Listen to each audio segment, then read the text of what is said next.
સુરત પોલીસે ઉધના વિસ્તારમાં સવારે નીકળતી મહિલાઓની છેડતી કરીને ફરાર થયેલા એક યુવકને ઝડપી પાડ્યો છે. પકડાયેલ યુવક વિકાસકુમાર નિષાદ મૂળ અયોધ્યા ઉત્તર પ્રદેશનો રહેવાસી છે અને સુરતમાં મજૂરી કરે છે. સુરતના ઉધના વિસ્તારમાં મોર્નિંગ વોક માટે નીકળતી મહિલાઓની છેડતી કરી બાઇક પર ફરાર થનાર યુવકને પોલીસે શોધી કાઢ્યો છે. યુવક બાઇકની નંબર પ્લેટ પર કાળો કલર કરી ઓળખ છુપાવતો હતો.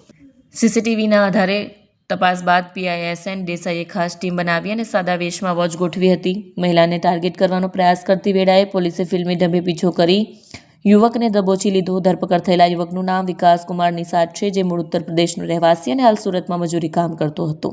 પોલીસે ક્રાઇમ રિકન્સ્ટ્રક્શન પણ કરાવ્યું, જેમાં મહિલા પોલીસ કર્મચારીઓએ કડક કાર્યવાહી કરી. પોલીસે જણાવ્યું કે મહિલાઓની સુરક્ષા તેમની પ્રાથમિકતા છે અને આવા ગુનાઓ સામે કડક કાર્યવાહી ચાલુ રહેશે.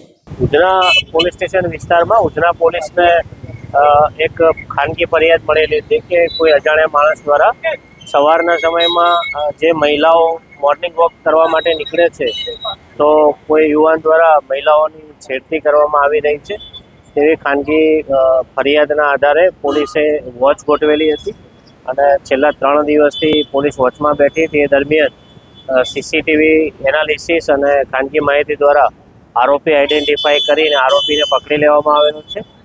આરોપી સવારના સમયે જે લોકો મોર્નિંગ વોક કરવા નીકળે છે એમાં ખાસ કરીને મહિલાઓની છેડતી કરવાની નેમો ધરાવે છે અને એના વિરુદ્ધમાં ગુનો દાખલ કરીને કાયદેસરની કાર્યવાહી કરવામાં આવી છે. પોલીસના તપાસ દરમિયાન એવું ધ્યાનમાં આવ્યું છે કે આરોપી છેલ્લા 10 દિવસથી આ ટાઈપનું કૃત્ય કરતો હતો અને પોલીસને જે માહિતી મળી છે એ આધારે એનાલિસિસ કરી આઈડેન્ટિફાઈ કરીને આરોપીને પકડી લેવામાં આવ્યો છે.